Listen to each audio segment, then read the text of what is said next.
Okay, cool. Should we go ahead and get started? Yeah, go All for right, it. I'm Take it going to away. share my screen. So let's see how this works.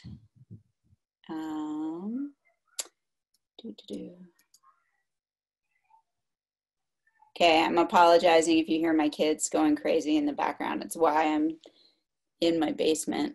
Oh, wait, that's not what I wanted to do. That's pretty adorable, though. It's Sunday, you know, we get to play.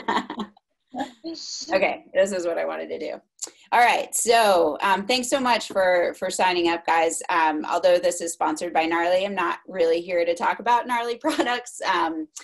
I'm happy to answer any questions you have about Gnarly products, but I really just want to kind of get into the basics of protein optimization as a climber, as a strength athlete.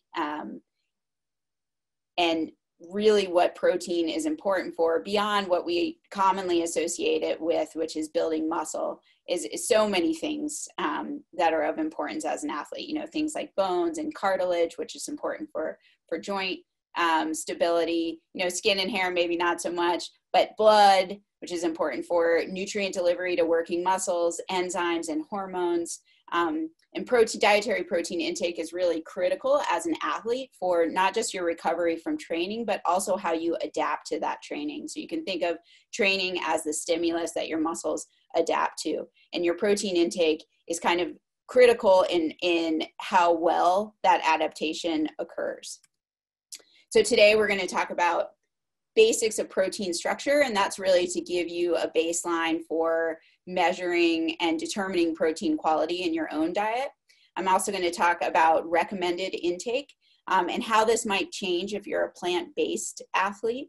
And then finally, I'm going to talk a little bit about collagen protein, which falls into a different category relative to everything else I'm going to be discussing today. So first, let's get into that protein structure. So protein can have really complex structures at kind of the functional end of protein, so what it does in your body. But at its most kind of basic primary structure, protein is just a string of amino acids. And it's the amino acids in that protein that really determine its quality. So we can break down amino acids into two main groups: essential amino acids and non-essential amino acids. And essential amino acids, the way I like to remember it, is just the sentence: it's essential that we get essential amino acids from our diet. And this is because our body can't synthesize them. So non-essential amino acids are also important to get from proteins, but because we can synthesize them from other amino acids, it's not as critical. We have to get essential amino acids from the dietary proteins we choose. A subgroup of these essential amino acids are the branched chain amino acids, so isoleucine, leucine, and valine. Probably the most famous of which is leucine, because there's been a lot of research done over the role that leucine plays in stimulating muscle protein synthesis and also minimizing the muscle protein breakdown that occurs when we exercise. So these branched chain amino acids are just a subcategory of essential amino acids. So what makes a high quality protein? Well, you can imagine, as I just said, if it's essential that we get essential amino acids from our diet, then high quality proteins are going to have a high essential amino acid content. Also for athletes, leucine in particular, but branched chain amino acid content on a whole is really important because of the role of leucine in stimulating muscle protein synthesis and also minimizing muscle protein breakdown. And then thirdly, digestibility is important. So no matter what amino acids a protein has in it, if we can't digest the protein and assimilate those amino acids, it doesn't really matter. So digestibility of a protein becomes another important factor in measuring quality. So if you take these three things together, you know, we get some good ways to measure protein quality across types of protein. So that's what this table shows. I'm going to take you through three different measures of protein quality that in reality, although they're different, I think we should look at all of them because they measure different things. So the first one is the protein digestibility corrected amino acid score, or the PDCAAS score. So this takes into account digestibility and essential amino acid content. When I say essential amino acid content, it's just whether or not it contains 3 essential amino acids versus 9. So does it contain all of them, or is it missing a couple? And that's what's showing in this first column that I've highlighted in red. So proteins that are given a score of 1, like whey, means that the protein is really well digested and that it has all the essential amino acids. So our body has access to the essential amino acids in that protein. The second measure of protein quality is the percent of the total protein that is made up of essential amino acids. So it's not just whether or not those 9 amino acids are present, it's in the quantities that they're present in a particular protein. So once again, whey is kind of at the high level with 52% of the protein being made up of essential amino acids. But you see that a lot of the animal-derived proteins tend to be kind of 40 and above. And even a lot of the plant-derived proteins have pretty good essential amino acid content. So for a long time, and I've always heard this, I think slowly it's kind of getting changed, was that plant proteins are incomplete because they don't contain all of the essential amino acids. And while that's true in some cases, you could also say the same thing about certain animal-derived proteins. They might not contain all of the essential amino acids. What the problem is with plant proteins is that because of the lower digestibility and because they tend to be lower in essential amino acids, we have to really be more mindful of how we incorporate plant-derived proteins in our diet. And later on, I'll kind of talk about some specific strategies that plant-based athletes can make to make up for the lower digestibility and lower essential amino acid content. So then the third measure of quality on this table, which is really important for athletes in particular, is how much of a protein is made up of that branched chain amino acid leucine. That's really important for turning on muscle protein synthesis. So once again, whey, and this is why whey is kind of considered the gold standard for proteins, is really topping the charts with leucine content. But if you look down the line, you know, you get lower levels in meat, and plant-based proteins aren't too far off the mark. And this is an important thing to realize. Once again, I'll talk a little bit later on about things that you can do to increase the leucine content in your diet, but I just kind of wanted to show you overall this comparison between animal-derived and plant-derived proteins as far as quality is considered. So how much protein should an active individual be aiming for? So climbing really falls into strength recommendations as far as protein intake is concerned. And most research shows that for strength athletes, a minimum of 1.6 and a maximum of 2.2 grams of protein per kilogram of body mass per day is ideal. That daily protein intake should be divided into a minimum of 4 meals. And we'll talk in later slides about why that number of meals becomes important. So if you take those daily recommendations and you divide them by 4, you're looking at 0.4 to 0.55 grams of protein per kilo of body weight per meal. So that's a lot of numbers, and I wanted to kind of distill that into some weight. So what does it look like? So this is just a table looking at that minimum recommendation, so the 1.6 grams of protein per kilo per day, and then divided up into the per meal recommendation. And then in the green is that higher protein intake range, the 2.2, and then divided across a range of weights. So for a 120-pound athlete, at that minimum level, you're looking at about 88 grams of protein per day, which would be divided by 4, 22 grams of protein per meal. If you're aiming for the higher range, you're getting all the way up to 120 grams of protein per day and 30 grams of protein per meal. As we get to heavier athletes, you know, you see a significant increase in protein recommendations. 200-pound athlete, you'd be aiming for 144 grams of protein per day, 36 grams of protein per meal. At the high end, and the high end is easy math because there's 2.2 pounds per kilo. And so 2.2 grams per kilo per day is essentially a gram of protein per pound of body weight. So that 200-pound athlete is looking at 200 grams of protein per day or 50 grams of protein per meal. So I want to get, now that we have some numbers, I wanted to talk a little bit more about why, once again, that 4 meals at minimum is important.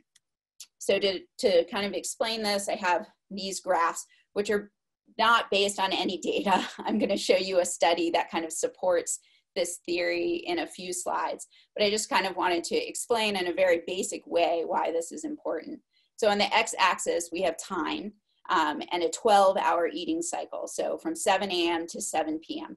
And this particular individual has breakfast at 7 a.m., 6 hours later, they have lunch, 6 hours after that, they have dinner. And on the y-axis, we're measuring protein, muscle protein synthesis based on the meals that they had. So these are all, you know, good amount of protein in each of these meals. We're getting like 25 to 30 grams. So, you know, you wake up, you're fasted, you have breakfast, you digest your protein, and you see an increase in muscle protein synthesis based on the meal that you just had. And this maxes out at a certain level. Well, as you digest and metabolize that meal, you see a slow decrease in muscle protein synthesis until you have another dose of protein at lunch. And then it rises again, and then that pattern continues through dinner. So your daily muscle protein synthesis could be additive based on those high levels that you got as a consequence of all those meals. So if you took that same person and instead of, you have the same 12-hour eating cycle from 7 a.m. to 7 p.m., but you inserted a snack at 10 a.m. and a snack at 4 p.m. So the individual is eating, as opposed every 6 hours, they're eating every 3 hours. So you still have this increase in muscle protein synthesis as a consequence of eating breakfast. And as you still have a drop as you metabolize that meal, but you don't see the valley, or you don't see the drop that you saw in the previous slide, because you have a snack again at the 3-hour mark. And so it provides this other push that increases muscle protein synthesis. And when I say snack, I should say a protein containing snack. So it once again drives up muscle protein synthesis. It starts to drop off again, and then you see another increase as a consequence of lunch. So by taking your protein intake and having it more frequently throughout the course of the day, you have relatively higher levels of muscle protein synthesis at the end of the day. And this is the reason why taking your protein intake and having it more consistently throughout the day has an increased effect on your total muscle protein synthesis over the course of the day.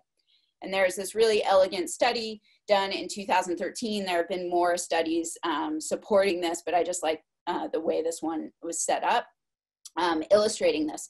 So they took 3 groups, a bolus, an intermediate, and a pulse group, and each of these 3 groups got the same amount of protein, so 80 grams of protein, which is a little less. It was 1.5 grams of protein per kilo of body weight, so a little less than that 1.6 we would recommend for strength athletes, but still kind of proves the point that I'm trying to make with the increased frequency of meals. So the bolus group got that 80 grams, but it was divided into 2 40-gram meals separated by 6 hours.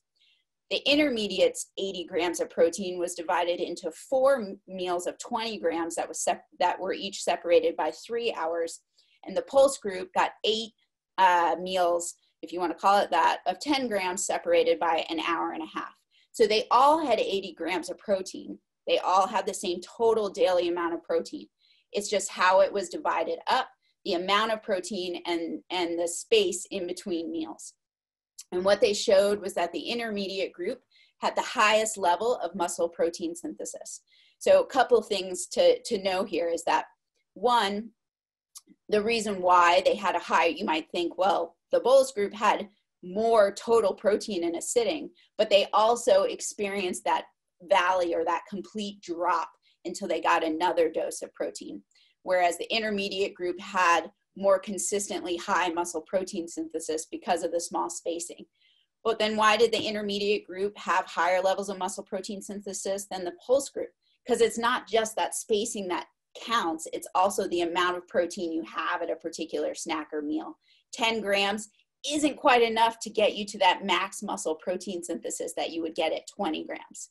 So what tends to be the sweet spot is 20 to 25 grams of high quality protein with about 3 to 4 hours in between each snack or meal. And time again, studies have shown that that is really where you maximize muscle protein synthesis across the course of the day. So I often get people asking me, well, does it matter on rest days? Yes, it matters on rest days, because on your rest days, that's when you're rebuilding and recovering from the training you just did. So if you can try to optimize your protein intake, both on days when you're training and both on days when you're resting, I'd say try to get in at that 20 grams of protein at minimum, and try to eat your protein more consistently across the day. If you can get it in every 3 to 4 hours, that's ideal. So 20 grams of protein, the reason why that's kind of that magic number is it contains about, depending on the protein you're looking at, about 2 to 2.5 grams of leucine. And that is kind of this threshold level of leucine for that trigger of maximal muscle protein synthesis. It's the amount needed to both minimize muscle protein breakdown and maximize muscle protein synthesis. So how do these intake recommendations change when you're consuming plant-based protein? So if you remember when we talked about protein quality in that first table, which I've included on this slide too, because plant-based proteins are harder to digest, they can be lower in certain essential amino acids, and they're usually lower in leucine.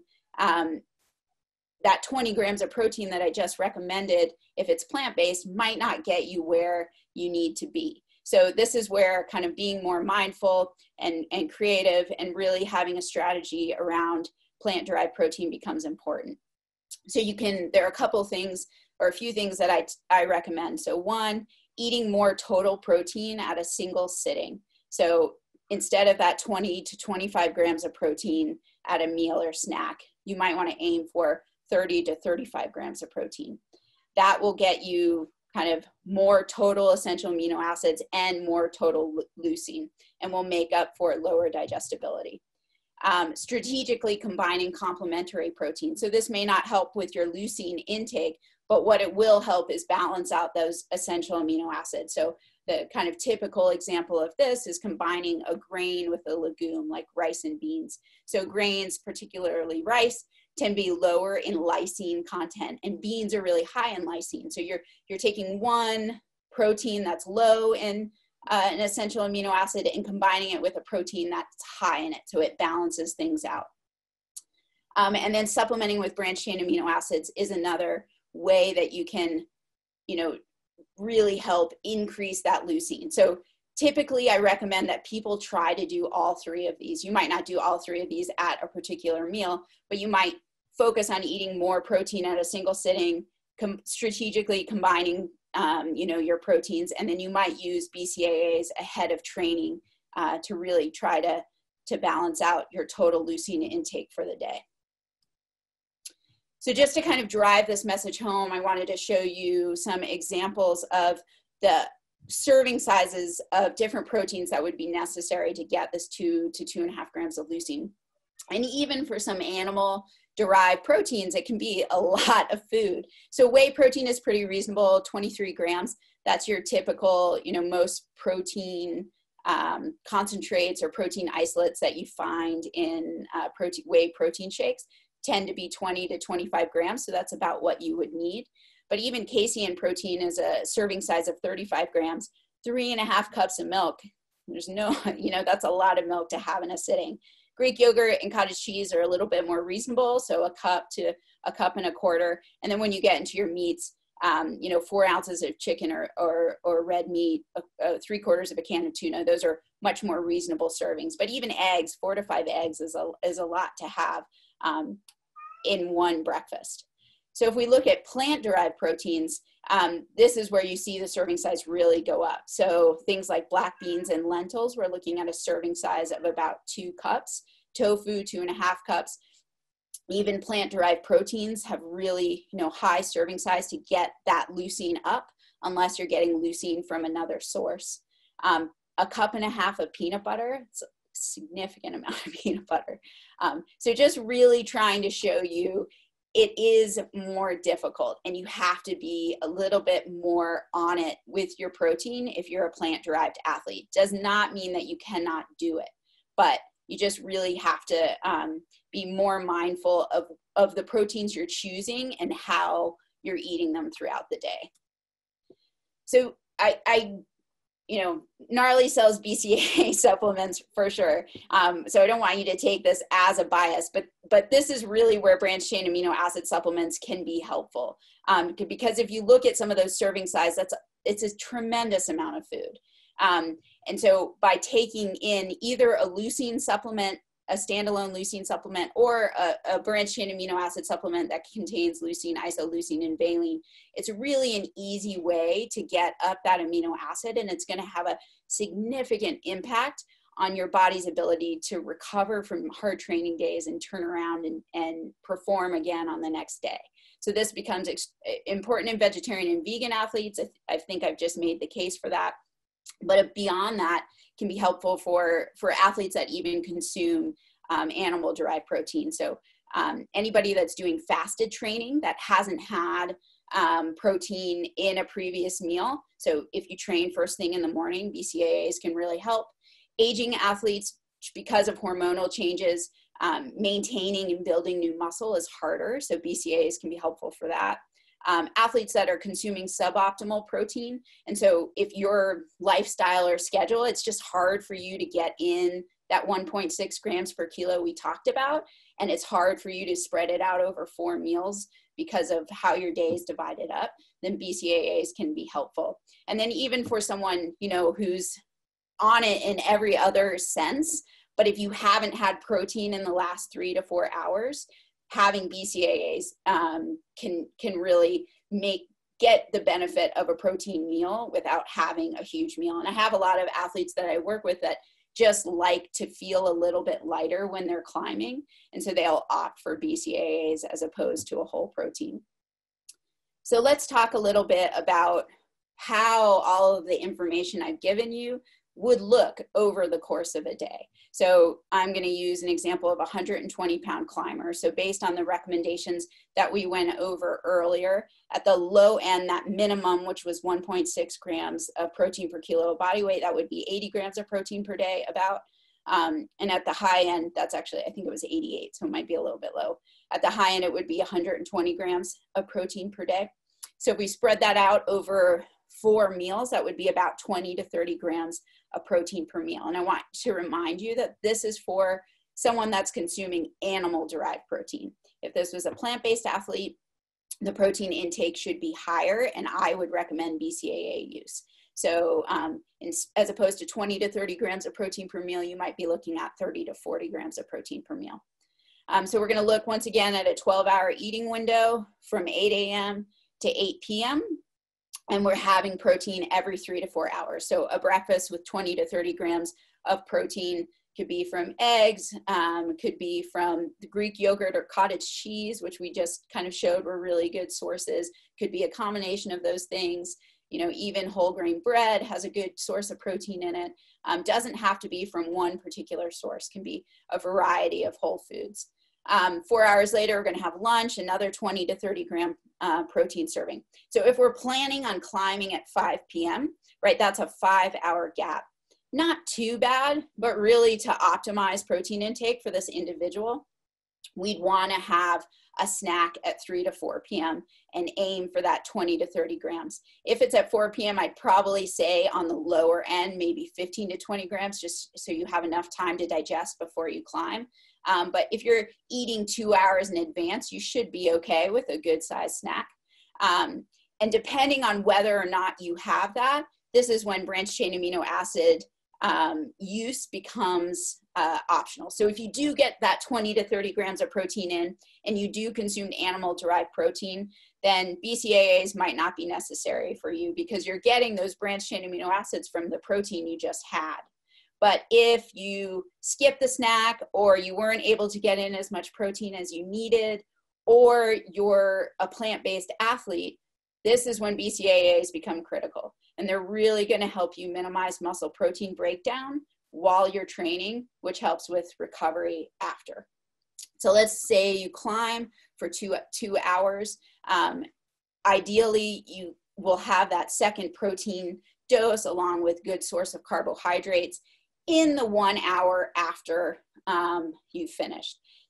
I get a lot of questions about this because I think for a long time, it was emphasized that you had to get it in within an hour of completing your training. Otherwise, you were, kind of not going to really reap the rewards. And that's really not true. Mainly for carbohydrate and glycogen replenishment, getting it as close to your workout as possible is ideal. But in reality, if you can get it in within 2 hours, you're still going to really be benefiting from the nutrients you're taking in. So you're taking in protein, whole protein, to really stimulate muscle protein synthesis and provide your body the essential amino acids needed to repair that muscle. And for a long time, people would suggest using a standalone BCAA following exercise.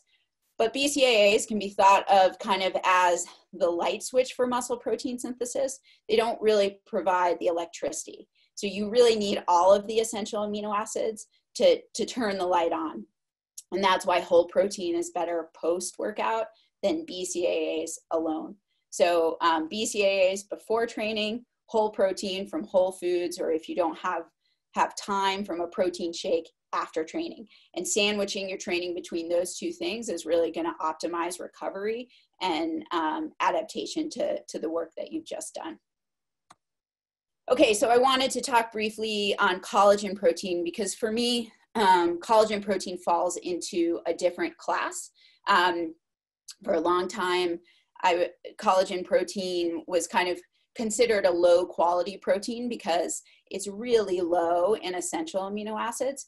But more and more research has come out showing that it may be helpful for tendon and ligament repair and strength, which is obviously critical for climbers in particular. So more studies have shown that collagen supplementation can have an impact on collagen synthesis. And this is both in the context of recovering from injury, but also just replacing collagen that's lost due to age. So we start losing collagen, kind of most research shows, from kind of your mid-20s to your early 30s. And like most things in life, like it's an uphill battle as you get older. So taking a collagen supplement can really help kind of combat that loss that you would experience just from age. But the interesting thing is that actually all of the studies that are out now compare that collagen supplementation to a placebo, so taking nothing.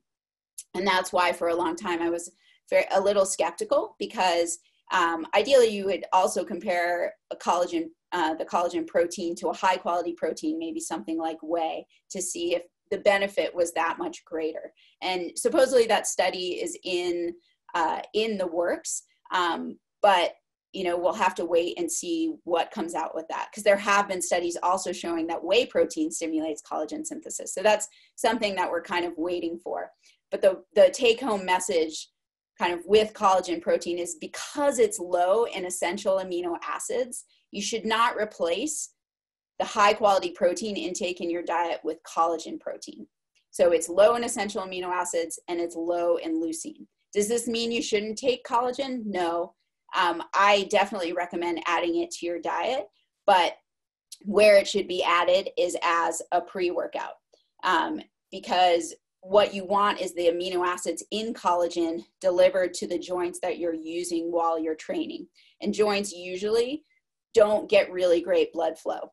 So if you take the collagen protein 30 to 60 minutes before training, you're really capitalizing on the training you're doing to get those amino acids to where they need to go to encourage that collagen synthesis. So if you're adding collagen protein to your diet, you should be taking it as a pre-workout.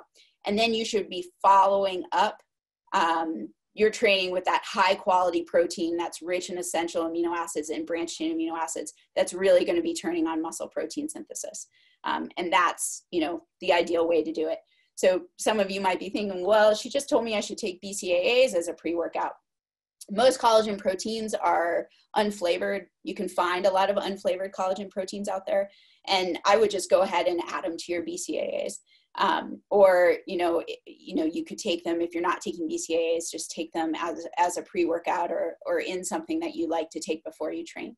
But adding them can really be helpful in terms of hopefully fending off any injury in tendons and ligaments. And if you're coming back from one, may help you return to climbing faster. Okay, that was it. Thank you so much. And I'm gonna stop the screen share so we can answer hopefully some questions. Okay. Awesome. All right, where can you find BCAAs and how much would an average intake be for, say, a 120-pound climber that eats mostly a vegetarian diet, but with some fish and chicken? Just wondering about dosage when active and not. So BCAA intake is less about kind of weight and more about dosage. So if you're taking BCAAs before you train, no matter what size you are, you want to get to that threshold of leucine that I talked about that you find in a 20 to 25 gram serving, which ends up being 2 to 2.5 grams of leucine. So most BCAA supplements are 5 gram dosages total of branched chain amino acids broken down in a 2 to 1 to 1 ratio, which is 2.5 grams of leucine. So you're getting to that leucine threshold, and then 1.25 grams of isoleucine and valine. So you could look for a BCAA that looks like that, or you could also just look for a standalone leucine supplement and make sure that you're taking 2 to 2.5 grams. And that's independent of weight. Okay, Ryan asked, does bone broth contain much collagen? Yes. So bone broth does contain collagen. It's a great way to get it. I think what you would end up doing, you really have to pre-cook the bones to loosen them up. You're going to boil the bones in water, add some vegetables if you want to, make it a little more tasty for a really long time to extract the collagen. Usually when I make it at home, we do at least a 10-hour kind of boil it and then low simmer. And then you're going to be left with kind of this very viscous fluid that you then, strain out and cool. And you can drink that instead of taking collagen, a collagen supplement. That's ideal. Sierra asked, what suggestions do you have for vegan athletes coming back from an injury? So definitely, Sierra, focus on your protein intake like we talked about. So trying to get in protein regularly throughout the day, trying to hit that 30 grams of protein because you're using plant-derived proteins every 3 to 4 hours. Collagen, you're not going to find vegan collagen because you get it from things like animal skin and animal bones. But the 3 amino acids that are critical in collagen and make up most of the collagen protein structure are glycine, proline, and hydroxyproline. And you can find those standalone amino acids. And I would say some of the early research on collagen resynthesis was actually done on those amino acids and not done on gelatin or collagen. So if you can get a supplement that has those 3 amino acids in them and take them just as I suggested. So before training or before activity, or if you're not back to training yet, before the PT you do, and really get those amino acids going to where your injury was, it could really help. I guess I'm assuming you have a joint related injury, but it could really help with that collagen resynthesis. So get on your protein intake and try incorporating those 3 amino acids into whatever pre-workout you like to use. Okay, Jesse asked, are there other nutrition recommendations to support the digestibility of protein? So I think if I understand your question correctly, Jesse, you're asking to improve the digestion of protein. So there's some research showing that taking digestive enzymes, in particular protease, which is a digestive enzyme that breaks down proteins further, that taking protease can actually help with the assimilation of proteins that are harder to digest and then help with the amino acid uptake from those proteins. So that could help improve the digestibility. Okay, I think if nobody has any other questions, I'm happy to take any more if you guys have them. Yeah, I have a question. I'm curious. So you listed out some proteins that are good, so like whey, milk, chicken. These are for meat, non-vegan people. Red meat, you said tuna. What are like? I'm sort of curious, like if you have a good like dinner recommendation that's like exciting, because I feel like if you're just like eating that every dinner, it's like chicken again, tuna again. Like what do you do to mix it up and like get excited about eating a bunch of protein all the time? Sure. Yeah. I mean, I do a few things. So I mix up the protein source. So I've been really into lately the Patagonia Provisions mackerel and mussels. So mussels are a really great source of protein, and they're also, have kind of low impact on the environment. And I've been doing a lot with those with like basil and tomato and garlic, and kind of making this almost al fresco sauce, and then adding it to pasta and stuff like that. I'll make a lot of fresh hummus and, add fish on top of that. So then I'm getting protein from chickpeas, which have a really great protein source, getting protein from the bread, and then I'm getting the fish that adds on. So I try to, as opposed to getting my protein from one thing in my diet, by mixing it up a little bit, I feel like you get more flavors in there. But I end up, I'd say for the most part, a lot of my meals end up being these like one saute pan kind of meal, where I like pick, a bunch of vegetables that I got from my CSA or my garden or whatever. I have a protein source, whether it's chicken or, ground beef or tofu. I eat a lot of tofu, even though I'm not vegetarian or vegan. And then I'm adding spices and garlic and things to really, give it a little more flavor. And then having that on quinoa or brown rice or something like that. And for me, that's a quick way to make sure I'm getting vegetables in, so I'm getting micronutrients and fiber in my diet, to get some protein in there, and to have it on a good, grain that's also high in protein, but also a really good source of carbohydrates. And it ends up being a really economic way to get in all the food groups, and then typically have leftovers. So, all right. That's all. Got a question from Sarah. I grew up hearing it was important to have protein intake immediately after heavy exercise within about 45 minutes. Is this still true? So that kind of gets into what I was saying, Sarah, about that. For a long time, they were saying it's called the golden hour. So trying to get it in after that.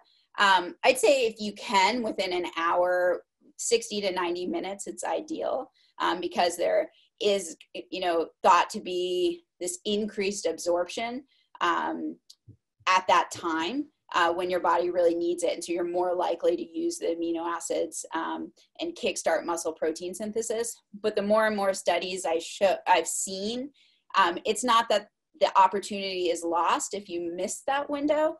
You still benefit from getting that protein in. You just may not have quite the peak in muscle protein synthesis that you would have if you got it in that window. So my answer to that question is, yeah, it's ideal if you can get it in 60 to 90 minutes. But if you're out of that window, still get it in. You're still going to benefit. But usually if I know, yeah, no problem. If I know that it's going to be a while till I get home, I try to, whether it's protein bars or protein, a protein snack that I have, like I've made some kind of, ball, date-based ball with protein powder in it, or I have, a packet of, Gnarly Vegan or something in my car. If I know it's going to be 2 hours till I get home, I'll try to have something, try to think ahead and know that I've got to try to get something in before I get home. I'm also usually starving. So it's just nice not to be, hungry when you're trying to get home. but that's what I would just throw some emergency protein options, whether it's like jerky or, you know, a stick pack of a protein powder or your favorite protein bar or anything like that. Put a bunch of options in your bag in the case that you are in a place where you're not going to be able to eat immediately. And that way you're kind of setting yourself up for success, knowing that, you know, stuff happens and sometimes, you know, our life is interrupted. Turkey jerky. Yeah, turkey jerky is great. Can you write down the 3 aminos you mentioned? Yeah, sure. Let's see here. So these are the 3 main amino acid components.